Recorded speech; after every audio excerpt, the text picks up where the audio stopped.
This is the Relevant Podcast.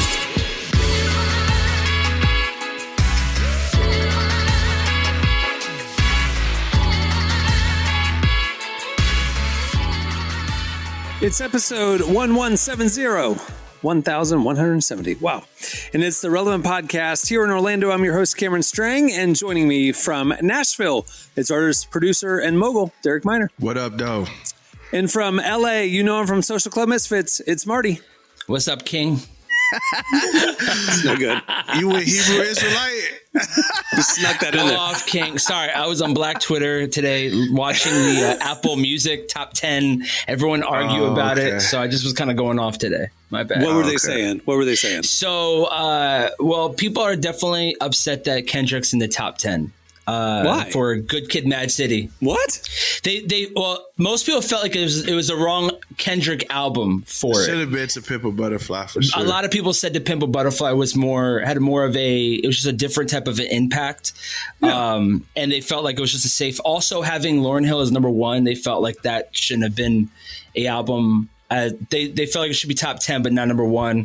They thought it should be number Thriller. One? They thought it should go like this. This is how it is right now. It's Lauryn Hill at number one.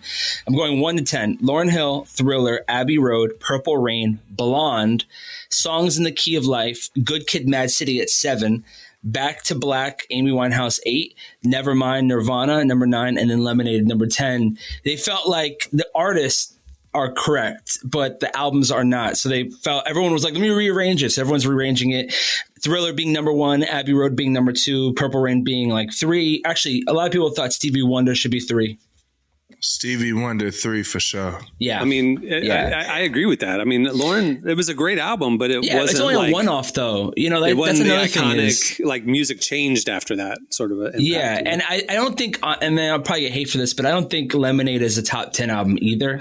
I think it's a top 20 album. It's a good album, but yeah, I mean, interesting list. I mean, even Pet Shop from Beach Boys. I mean, that's like literally a classic album with every song being an iconic song. That should be top 10 in my opinion, but whatever. It's tough with newer stuff like the last 10 years because we just don't know the long-term impact and legacy yet.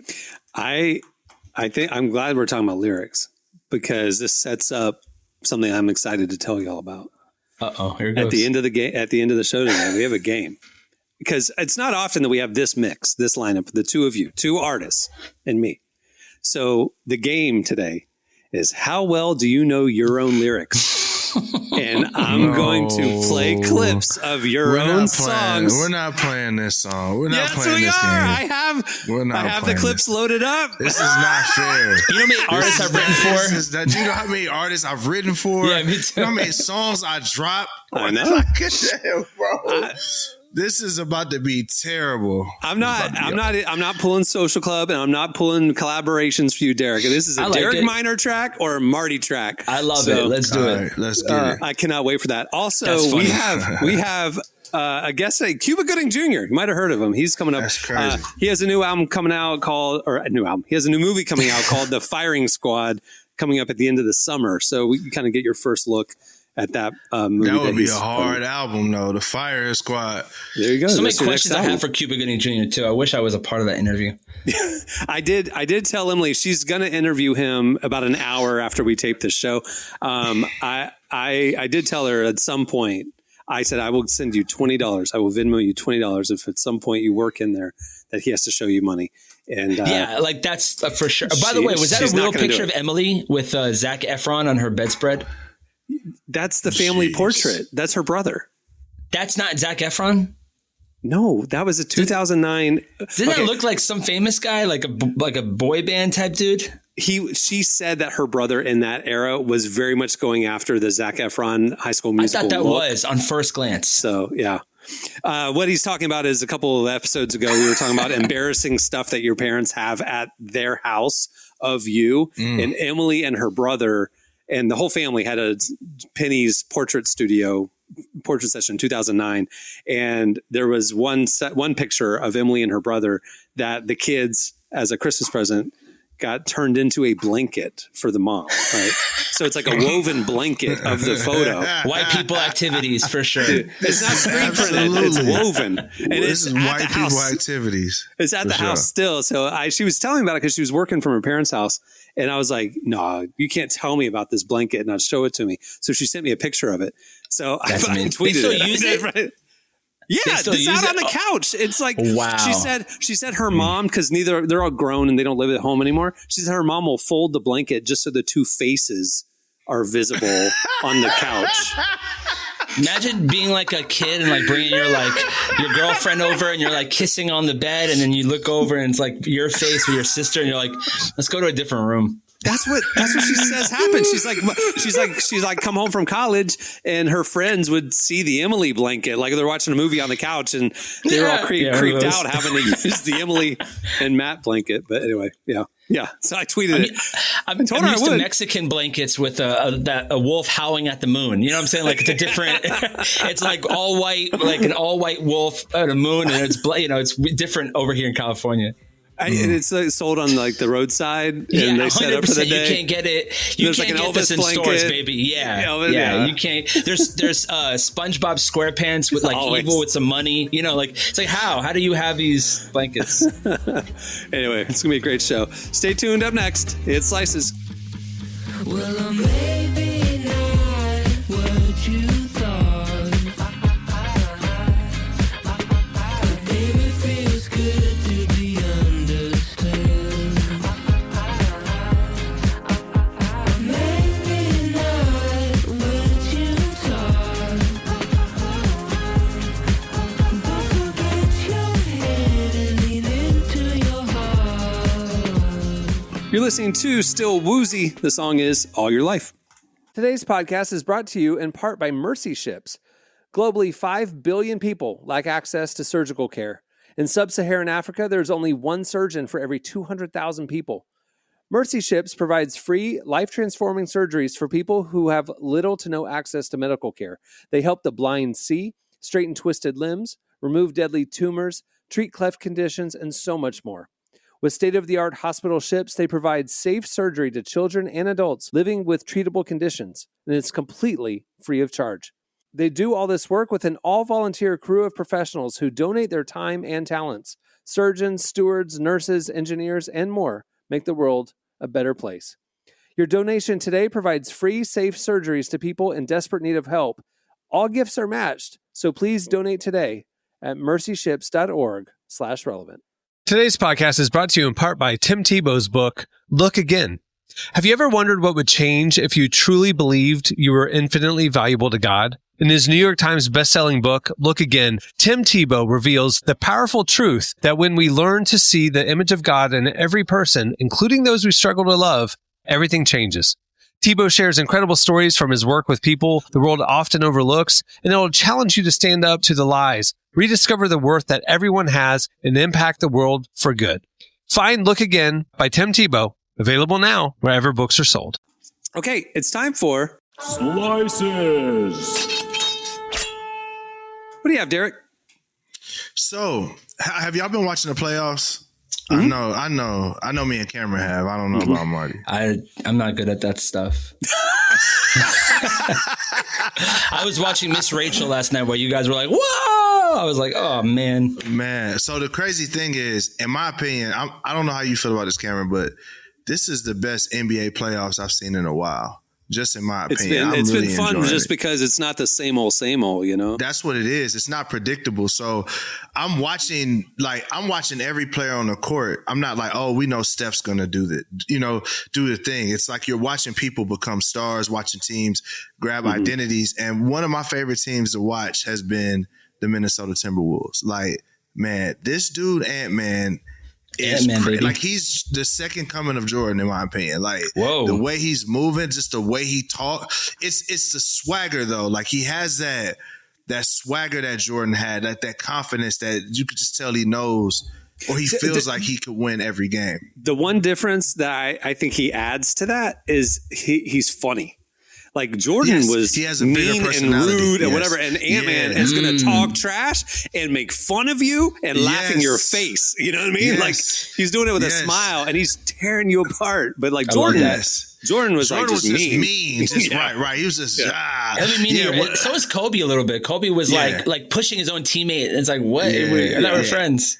Ant-Man that's the thing I like about him. But the crazy part, their fan base, the Minnesota Timberwolves have a dope fan base, and it's crazy to watch them Embrace. grow like this. Yeah. So Yeah. they're so crazy that a tattoo artist said literally, the sixth man of the year is Nas Reed. Nas Reed has been winning some games for them. The tattoo artist says, for $20, I'm tattooing Nas Reed's name on as many people as possible. And What? so people are literally getting Nas Reed tattoos on them. So this guy, I'm trying to see who got the first one. His name is Jackson Hurst.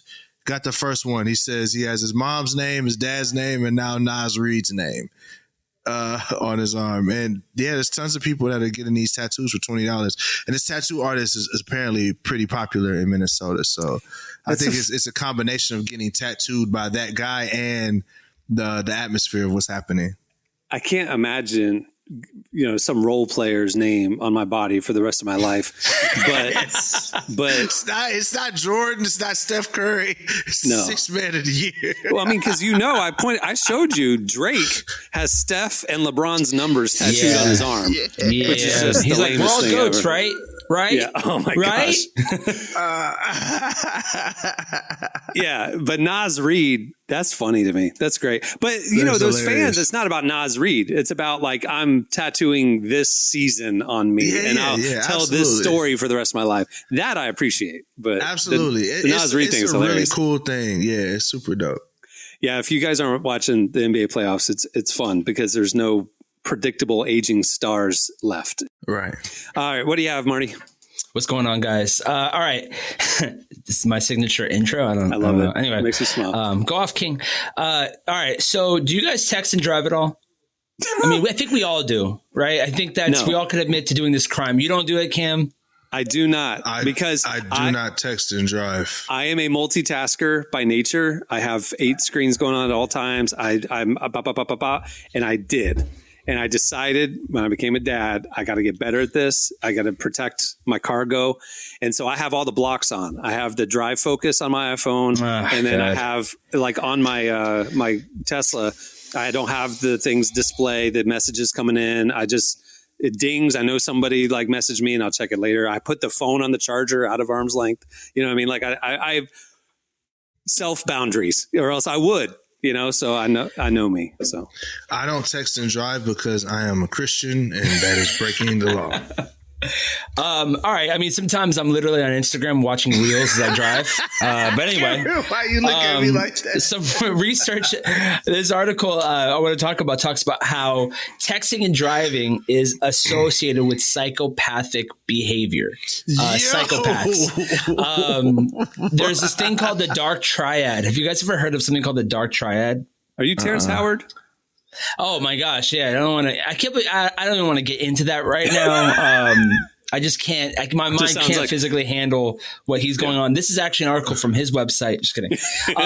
But there's something called the dark triad, which is being studied right now. The dark triad is a mix of 3 personality traits that are the worst. One is narcissism, the second is Machiavellism, and the third is psychopathy. And basically, this article talks about how drivers who text and drive are known to have this triad inside of their personality somehow. Out of 1,000 drivers, 73% of them said that they admitted to texting and driving. But hence, I mean, this study was also done in Germany. I feel like if we were to interview people in America, I'd probably be in like the 90 percentile. Mm-hmm. But it's becoming a factor, and research is showing that if you could just do what Cameron said, put your phone aside, do not disturb, you are more likely to prevent accidents. It's a safer situation. But the idea is most people, when they're driving, they feel like they need to always be in the know. They always feel like they don't want life to move on without them. So that's why they're getting into the psychology of texting and driving, and how, drivers who do text and drive are like me sometimes. Cause I think for me, it's different. Like maybe it's not different, but driving from LA to where I live, even though I'm like 25 miles, it's like a 2-hour drive, and it's traffic that's super slow. And either I have a sermon on by Tim Keller, I'm either have no music on at all, or I have reels and I'm just going and I drive and swipe up and I'm listening to reels on the road. But anyway, it might be a better strategy to not use your phone on the road. If you're listening to this, do not use your phone on the road. Prevent. Only you could prevent your family's death. I don't know how that ended. I was going to say forest fires. I just didn't end it. But yeah, texting and driver is really, it's really a pandemic situation. It's really, really bad. Don't do it. Protect your family.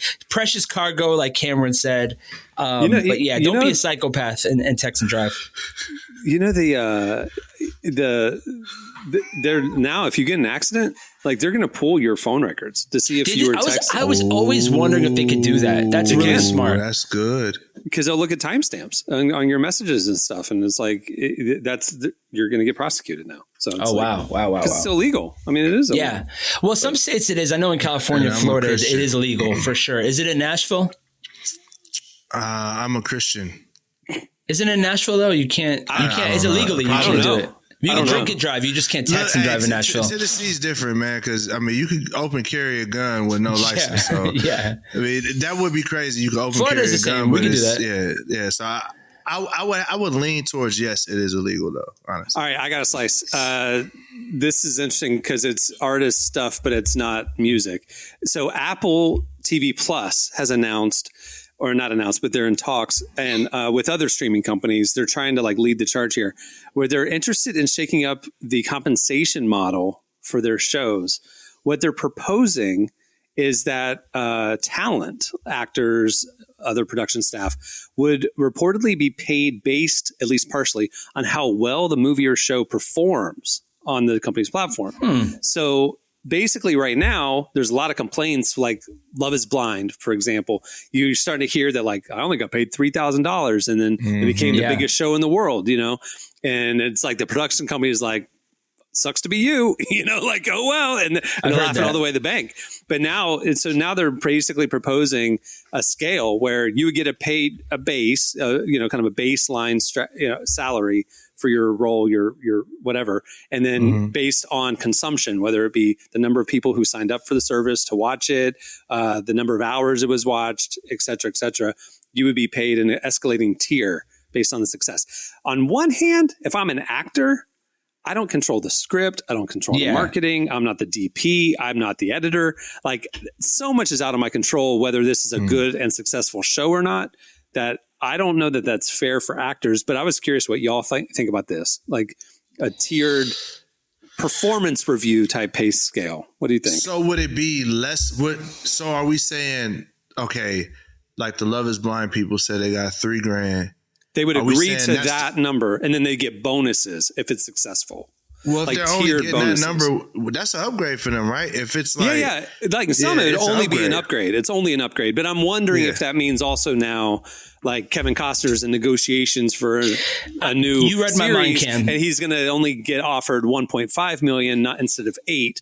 1.5 with a bunch of performance incentives. There has to be exclusions for star talent. Like, surely you're right. It has to be. Yeah, there have to be exclusions for star talent. Yeah. There's an interview I was reading yesterday with James Gandolfini when he was doing Sopranos, where they only wanted to raise his salary because obviously he won Emmys and the show was so successful. They didn't want to give anybody else on the staff. So what he did was he negotiated like a huge salary increase and then just took that money and gave it to the staff, because he felt like we're all part of this. We're all in this together. But it's true. Like my question is this, how like on some of those shows, there are one or two people who are just stand out. So the crazier you get, the more you're going to get paid for standing out. Is that going to be a part of the scale? Because some people like No Neck Ed, from 90 Day Fiance, No Neck Ed, who he can't fold clothes because of his chin. Well, should he get more money then? And should some of the stars and some other people get paid less? I think it's a scary thought, but I do think that there is probably more money available for the actors and the people who are working. I just think that, we all want our money. And so there's going to be a fight of that. Me. It feels like a win. It sounds like a win. Should be. I mean, hopefully, but the only way it's not a win is if they say, okay, we're not going to pay you the $3,000 at all. It's just a tiered scale, right? So there's no fee. It's like getting paid on the back end. You know what you're getting too when you sign up. You're getting a fee before you get in there, and you're kind of agreeing to it, right? Yeah. I mean, there's acting scale. There's minimums and stuff, and I just wonder how this would change things, because I mean, music is the same. I mean, you put all it out there, and then you get paid based on how well it does. The person who works the most on the record is going to get paid the most on the record. Did you see the more you learn about like how actors are paid, it's really shady. Like like if you who was it? She was in Bridesmaids. She became Rebel Wilson. Rebel Wilson. Rebel. She has a new book out. She said that she made negative dollars for Bridesmaids because she only got paid like $5,000 or $3,000 total. And then she had to put herself up in a hotel. She had to travel to the premiere, buy her own dress. And those three expenses cost more than she got paid for the movie. She's not lamenting it because it was an opportunity. It was her breakout role. She got more acting after that. But like, that's what all these actresses are doing. Like, you would think maybe she would agree in this new model to the $3,000, $5,000, but then she became a star. The movie broke out, did incredibly well. She'd make more money. She didn't make any more money. Like, the studios are like, you just signed a bad deal. Well, I do think when it came to her though, like, you have some actors who just shine in the moment. And I think that her management team knew that she was going to be a star if she continued this. There's no one in that world right now. So unless you're a part of like the first, second tier, you're not going to go to the premiere. I think she only had like 3 scenes. Maybe she was a part of like a lower tier of the actors, but she wasn't like, like John Hamm was the second tier. I don't know if she was, I just don't know what the scale was, but it was smart for her to do that because it put her in a position to look like, in the future, all these roles, I'll jump into it. But it's also, that's a piece of it. Like, if you want, there's other actors who didn't do that, like who have shined in other roles, who were like, hey, that was just me in that role and the next role. But I felt like that was a good decision. But I hate when people say things like that and they're like, I got paid negative. I'm like, but that's the investment of doing what you want to do. There was years that I didn't get paid. Derek didn't get paid. Cameron didn't get paid.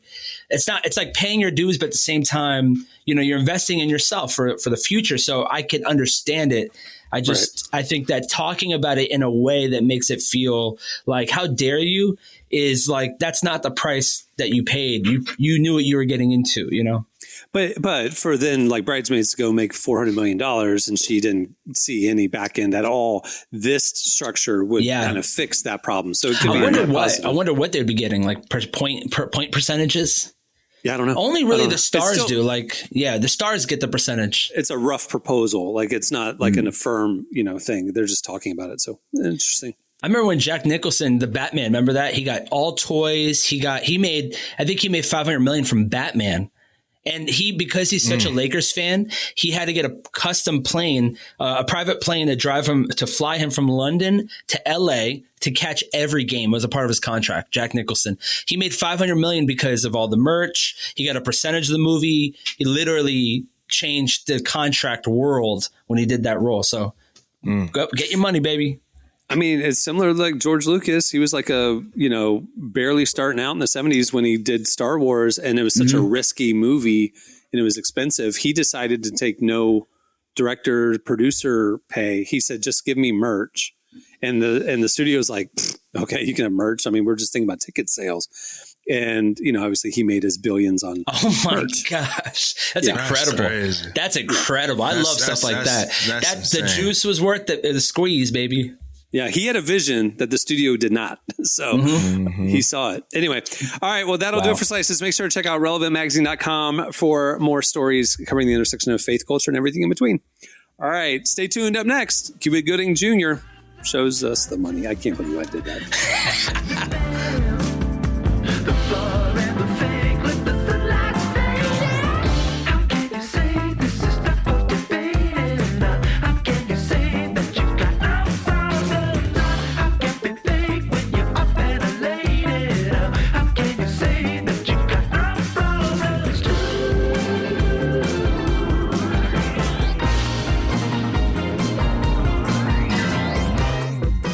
listening to Ginger Root. The song is No Problems. Today's podcast is brought to you in part by John Mark Comer's book, Garden City, a book that speaks to the tension we all feel between work, rest, and purpose. The New York Times bestselling author John Mark Comer takes us to the scriptures to identify what it really means to be human and flips the script on the idea that who you are matters, not what you do. He shows that God created us for meaningful work and meaningful rest. Both matter. This book helps you ask and answer the big questions. Does God care where I work? Is there a direction for my life? So you can discern God's heart for your calling, your rhythms, and the way His Spirit wants to shape every part of your life. If you're longing for purpose and a more grounded way to live, check out the new hardcover edition of Garden City wherever books are sold. Well, today's show is brought to you in part by the new book, God, the Science, the Evidence. We talk a lot about faith, but how often do we talk about science in the same breath? You might be surprised to discover just how deeply the two actually agree. For centuries, science has been used to dismiss the idea of God, but today an intellectual revolution is underway. Modern discoveries in physics, cosmology, and biology are consistently revealing the same truth: creation isn't an accident. That profound reversal is what engineers Michel-Yves Bolloré and Olivier Bonassi investigate in their international bestseller, God, the Science, the Evidence. This book is a rigorous, evidence-based critique of materialism, inviting you to explore over a dozen scientific, philosophical, and historical domains. It shows that what was once seemed impossible, that science could point to a creator, is now supported by a vast and convergent body of evidence. With over 400,000 copies sold in Europe, this book is sparking a global debate. It's thoughtful, fascinating, and a powerful reminder that reason itself affirms the existence of God. Learn more and find out where you can purchase your copy today by visiting godthesciencetheevidence.com. Today's podcast is brought to you in part by Erwin McManus's book, The Barbarian Way. Some books don't just inspire you, they confront you. The Barbarian Way, now celebrating its 20th anniversary, is one of those books.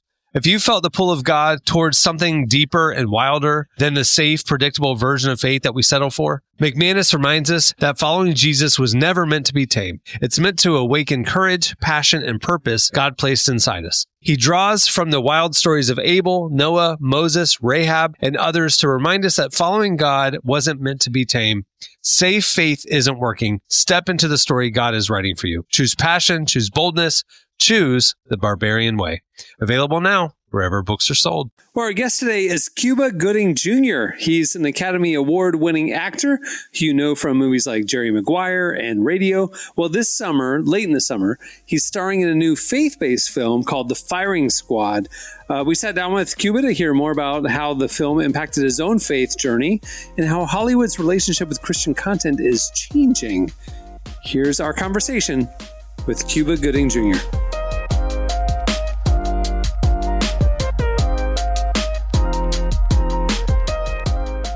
So you're in a new movie coming out this summer called The Firing Squad, which is an inspirational faith-based film. Why do you think audiences should go see this movie? You know, we all have a page, my grandfather used to say. My buddy got fired. Another friend of mine just got diagnosed with cancer diagnosis, and he doesn't have much left. Everybody's got their own page. But we all need to remember that there is a higher power working with us. He's with us. And if we just tap into it, every day I pray God's will be done, we can find the strength to make it through anything. And I think, this is the reason why we go to movies. We go because we sit for that 2 hours and we see somebody who has something just a little harder than what we're dealing with. And we go, well, if they can deal with that, I know I can deal with what I'm dealing with in my life. And here you have three individuals who are paying the ultimate sacrifice, and yet they still hold on to their faith and they find peace. And I think if we can make one person leave that theater feeling that way, then we did our job.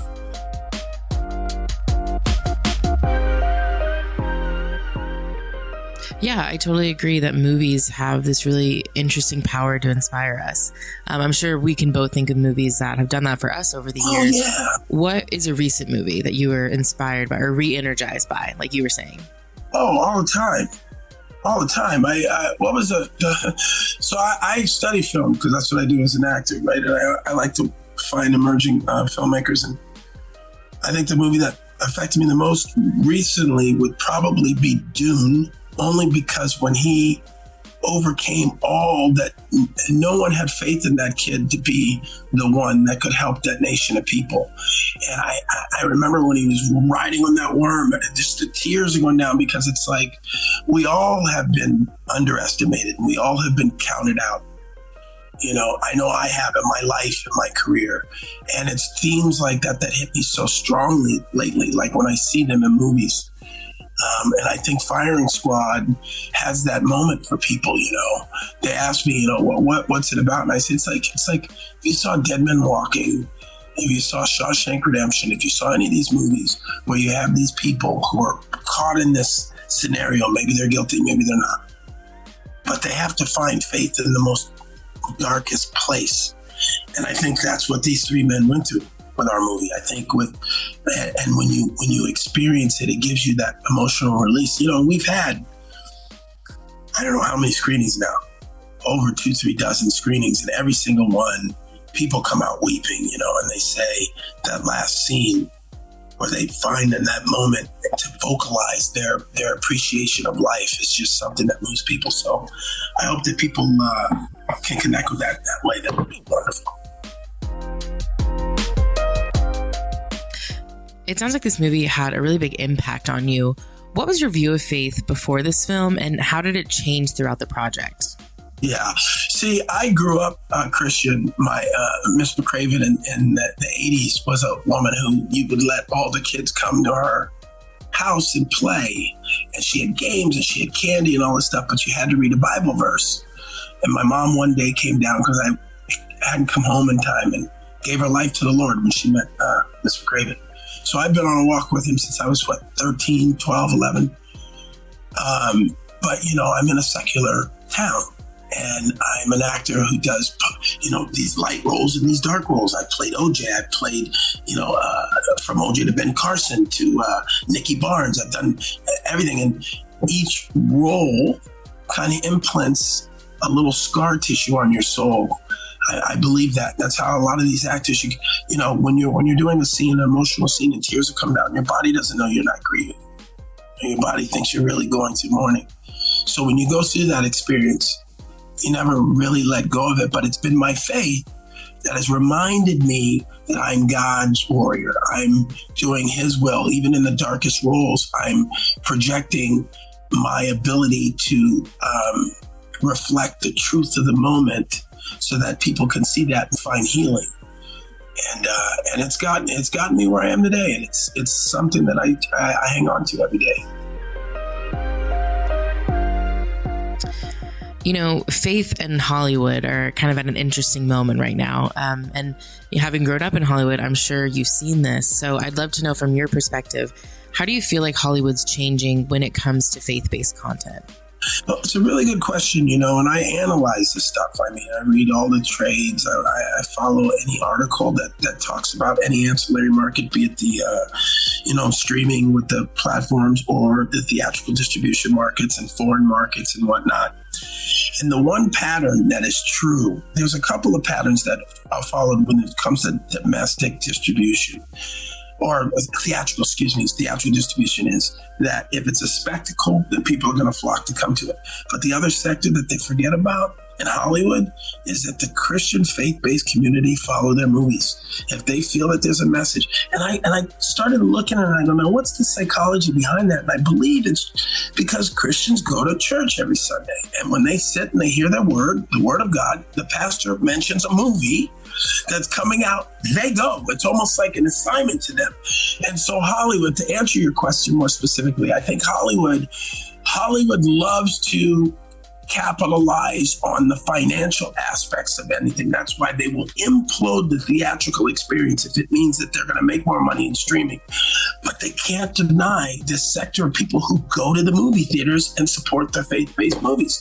So when Hollywood thinks there's money there, that's when they'll take it. And even, you look at this whole Barbenheimer with Barbie and Oppenheimer, and it made $1 billion, and yet nobody talked about the third movie that opened and made over $100 million, and that was Sound of Freedom. Because Hollywood's like, yeah, it's a fluke. Is it a fluke, or was it the Christian community coming to answering the bell? And I think I think there's starting to be that shift because a lot of these movies, especially when you're talking about 50, 60, $80 million productions, and they finish the movie and it's a good movie and then it goes to a streamer and no one ever thinks to put it to the theatrical because it's too much of a gamble. So now you have this new sector of faith-based movies that people are actually going to the theaters because they're supporting, they're following the story. And I think Hollywood has had to sit up and say and notice. And I think I think the shift is happening.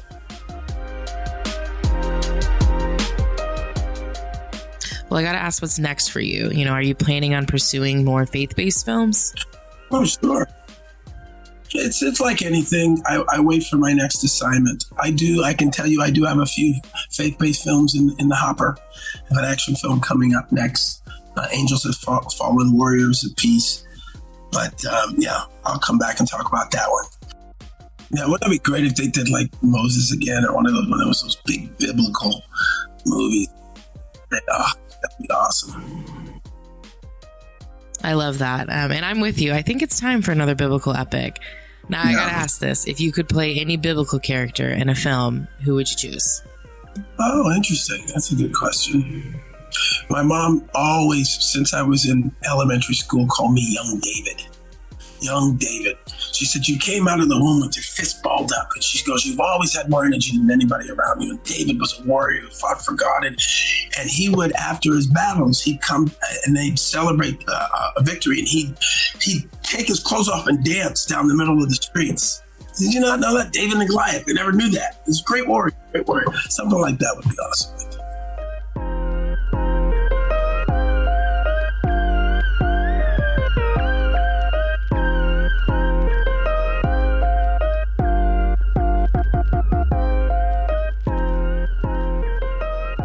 That was Cuba Gooding Jr. Make sure to keep your eye out for The Firing Squad, which releases later this summer. Okay, stay tuned. Up next, it's How Well Do You Know Your Lyrics?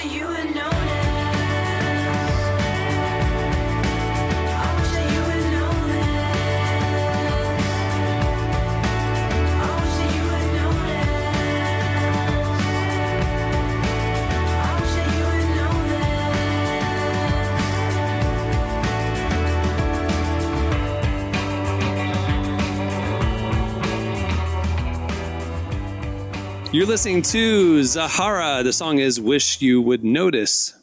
Well, today's podcast is brought to you in part by the new book, Confessions of a Christian Alcoholic. Author Jonathan Seidel knows firsthand how even believers can get stuck in shame and destructive habits, especially when it comes to one of society's biggest obsessions, alcohol. In Confessions of a Christian Alcoholic, he details his spiral into disordered drinking and shares the 4-step process he eventually used to break free. There's hope for alcoholics who become Christians and for Christians who become alcoholics. Find Confessions of a Christian Alcoholic wherever books are sold. What if you could change a child's life with just $10? Right now, thousands of vulnerable children in East Africa are suffering from jiggers. It's a painful, preventable parasite that burrows into their feet. Soul Hope is the only organization treating it through foot washing, medical care, and durable closed-toed shoes that protect kids long after treatment. $10 may not seem like much in today's world, but when we come together, those small gifts add up to big change.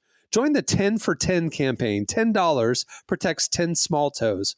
Visit soulhope.org/10 to give now. One small gift makes a big difference. Again, that's Soulhope, SOLE, hope.org/TEN. Okay, I told you at the beginning of the show about this game. It's called How Well Do You Know Your Lyrics? How well do you remember your lyrics? There you go. Amazing. How well do you remember your lyrics? All right. How well do you remember your lyrics? I have clips loaded up, 6 of them each. Okay. And I have the correct lyrics in front of me. Okay. I went and wrote these down by hand. I'm ready. I am ready. You're crazy. You're crazy. So we're just going to go back and forth and we're going to see who knows your lyrics better. Derek, we're starting with you. Yes. Here is the song. Revenge.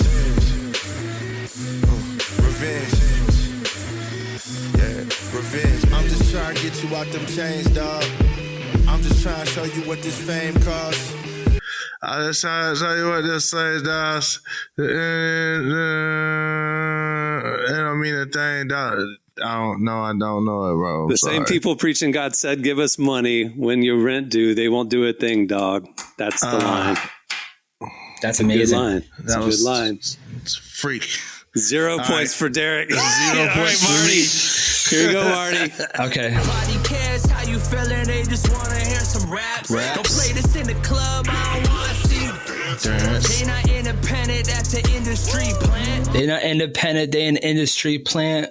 Please don't come around looking for some daps. Close. And please don't come around me if you're looking for some daps. I'll give it to you. That's My good. comment section too wild. I need to repent. Yeah, I actually wrote that in the studio with Derek. Right yes, there. I made that beat. Yeah. There you Me and go. Cheeto, that's crazy. Wow. I Yeah. love I've heard that song in joint. years. Wow. It is God Got My Back by Marty. And then the first song. No, by the way, that I was- song is Presidential Freestyle. What? Hold I on. just came through it all the misfits looking presidential. Yeah. That was a part of a very struggling record that I got Presidential Went through a Freestyle as lot. a separate one. that one's Presidential Freestyle. That's definitely presidential freestyle because I made the beat on that one. Me and Chino. I'm wondering if I mislabeled it. Ah, crud. I don't had wanna the see song you on there dance. twice. Freaking A. That is Presidential Freestyle. The first one was supposed to be Guy Who Got My Back. Dadgummit. Hold on. Okay. All right. After one round, it's Marty 1 and Derek 0. Here we go, Derek. You're up. I know I brag a lot, but I do it for all of y'all to see that God can do it for you, because I know he did it for me. This the first year that somebody ain't been sleeping on my couch. And I did it all for free. Hold on. It's the first year that somebody ain't been sleeping on my couch. I do it all for free.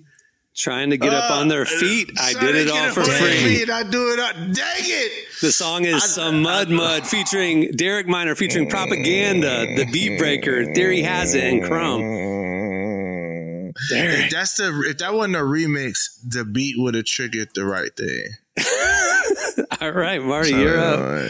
Here we go. Here's the funny thing is, I know that Derek doesn't remember his own lyrics. He doesn't. I knew it was going to happen. He's like, wait a second. When did I do that again? Here you go. Oh my God. It's a good song, too.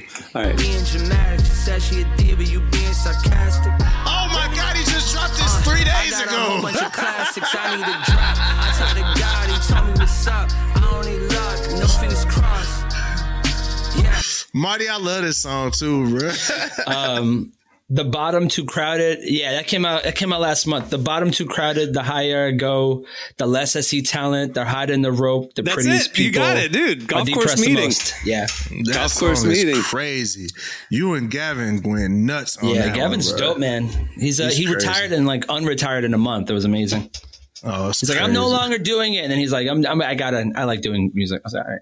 There you go. All right, Derek, here you go. You want me to tell you the song first and get in the right mind space? All right, here we go. Here it is, Derek.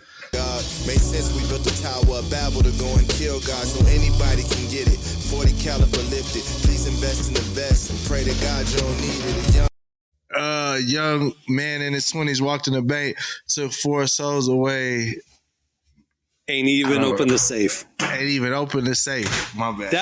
I'm giving it to you. You got 3/4 of it. I get the mercy. The It's a pity point. You got a pity point right there. The pity love points. All right, Marty, you got 2. He's got 1. Here you go, Marty, third one. R.I.P. to my exes. There's only one key to my heart, and you're the only one who has access. And I love you, girl. Together with Nothing But Trouble, girl.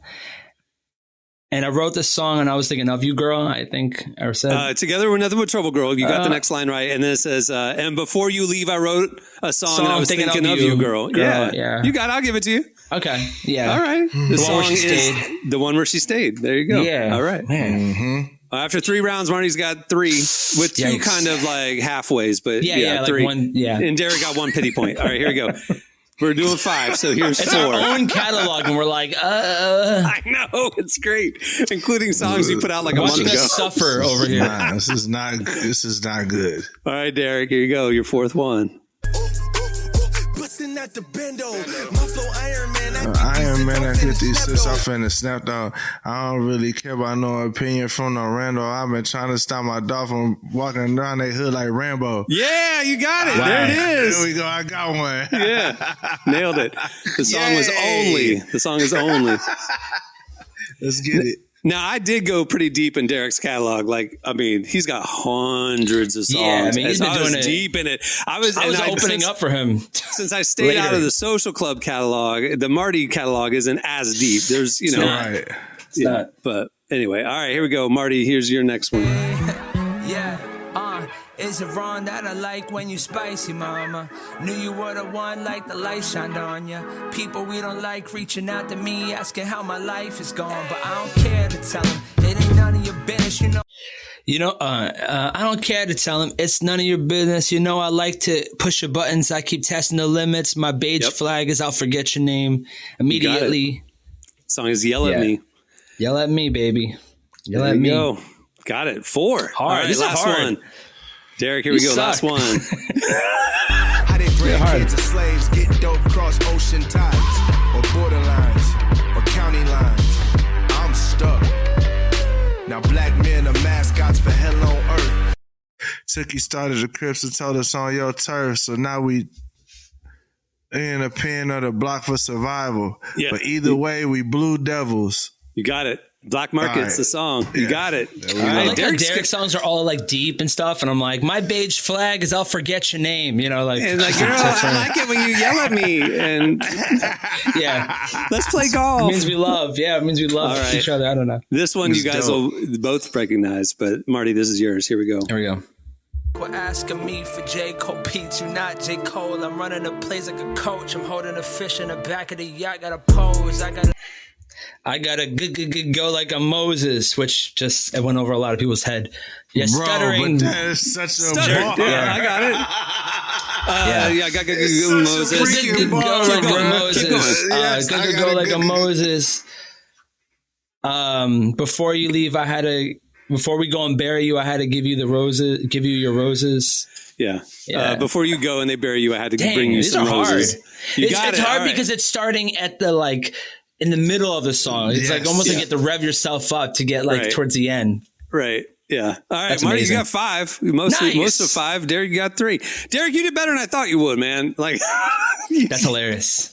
Because I know he don't remember his own lyrics. Okay, what do you guys do when you do a show? Do you have to you write down a cheat sheet somewhere, or do you just pick songs you know? I practice. I practice ahead of time, but for the most part, I'm at the point now in my career where I don't write anymore. Everything is I don't write anything. I freestyle everything, or I punch it in halfway through it and then redo it at the end. But I don't.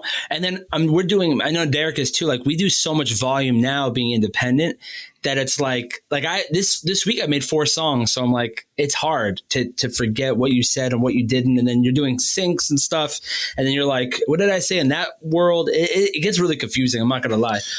Yeah, it gets very confusing. I make so much music in a week that it just all begins to blend together. Yeah, so when I do live shows, I have everything programmed to the T, and I rehearse it like the show. So I don't necessarily have to know all the parts of the song. I just have to know the parts I'm performing. And then I know what songs are going to come from encores or whatever if I have to do that. But every piece is planned out.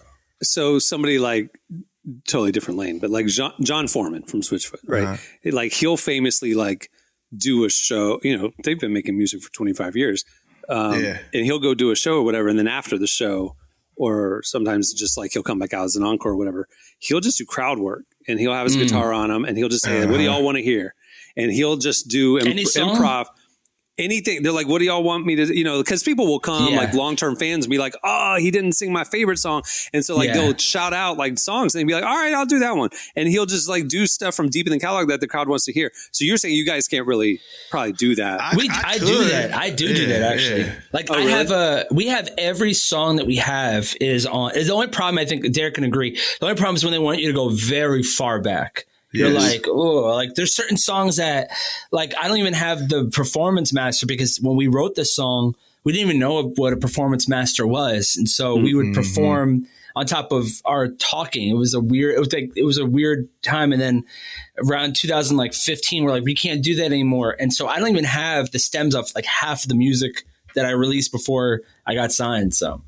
Wow. Yeah, for me it just depends. If I have it, there's certain songs that I know that I'm like, okay, this is probably people are gonna be mad I don't do this, but I just don't have the time to fit it in.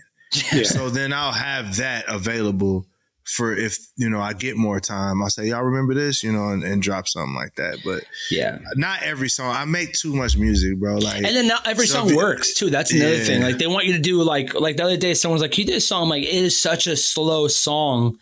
Why would you want that song to be performed? I can't do it. Yeah. Yeah, people want me to rap Dear Mr. Christian live, and I'm like, I just don't even understand why you want to hear that live. Like, I always get grinding. I'm like, I haven't even heard this. Like, I'm gonna be honest, I haven't heard that song in like 5 years. So I'm gonna be like, wow. This is why I wanted to do this, because this is so fascinating. Because I know this about y'all, but like your fans don't. Yeah, your fans know all your lyrics. Your fans are like, they think you know your music the way they know your music, but they don't realize that you're dealing with 10 times more music than they know. That you have so much in your head. And then we're writing for others too. So that's another hat. Like I've written for a lot of artists, a lot of Christian rappers and mainstream. I did a couple mainstream sessions the other day, and the artist was like, how would you do this? And didn't you just write on the Drake disc? No, I didn't get that one. But I did get another. I heard Drake didn't write any of his own lyrics. I assumed that you were. What is it? The braids? That's what it was. The braids. That was my line. No, there's a one artist that's a really top 10 type guy. We were doing sessions for him, and we're like doing Zoom sessions, and he's in another part of LA. And he's like, how would you say this? And so there are times where we're trying to pretend that we're that person, and that's weird to do. So yeah, I don't think your fans realize you have all these lyrics in your head. It's not just. We really know what we're saying half. I really don't even know what I'm saying half the time. Yeah, that's so funny. All right, well that'll do it for. How well do you remember your lyrics? Well, before we wrap things up, I want to thank Cuba Gooding Jr. for joining us today. Make sure to check out The Firing Squad when it hits theaters later this summer. Also, make sure to check out relevantmagazine.com. Every weekday, we are covering the intersection of faith, culture, and everything in between. Make sure to follow us on all the socials. Get our daily newsletter for all the best content right in your inbox. So much happening. And on that note, we'll wrap it up. I'm Cameron Strang. I'm Derek Miner. I'm Marty.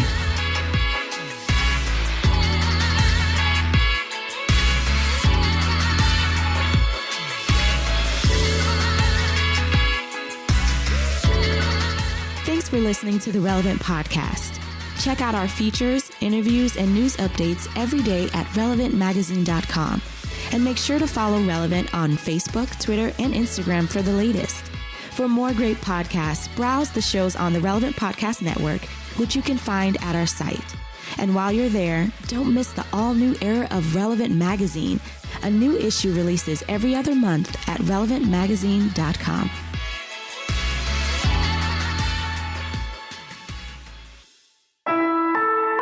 Relevant Podcast Network.